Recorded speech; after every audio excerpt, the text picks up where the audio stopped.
Hotwork permits are a necessary process on all Oakland projects as a fire prevention method. Here are a few reminders when working with hotwork permits on an Oakland project.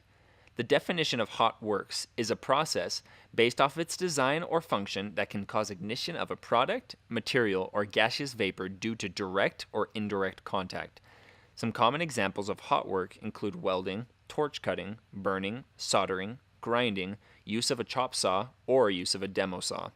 Here are the simple steps to meet the hot work permit process. Inspect the work area and develop a fire prevention plan for the hot work activity. The supervisor overseeing the hot work will request a hot work permit from the Oakland superintendent prior to starting any hot work. The supervisor, along with the person performing the hot work and the fire watch, will complete and sign the permit.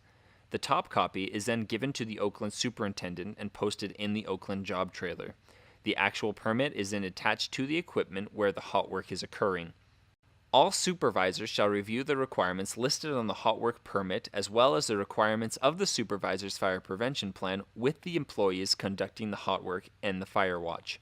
At the end of the shift, the permit is then returned to Oakland's project office and remains in project files. Here are some best practices to consider during the hot work process. If hot work is present and the permit is not visible, all work should be stopped until a permit process is correctly identified and completed. A trained fire watch should be equipped with at least a 10-pound ABC or greater rated fire extinguisher. The fire watch will not have any other duties other than fire watch. Use of catch pans, basins, fire blankets, or any combination to contain sparks or slag. During any welding operations, make sure welding screens are utilized to prevent the possible exposure to arc flash.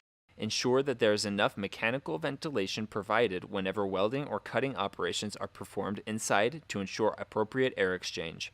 Remember, communication is the main area to focus on when working with the hot work procedures. These procedures are in place to help pre-plan the work and ensure that all precautions are communicated and in place to prevent any fire event from taking place. If you have questions when conducting hot work, please contact the Oakland Superintendent.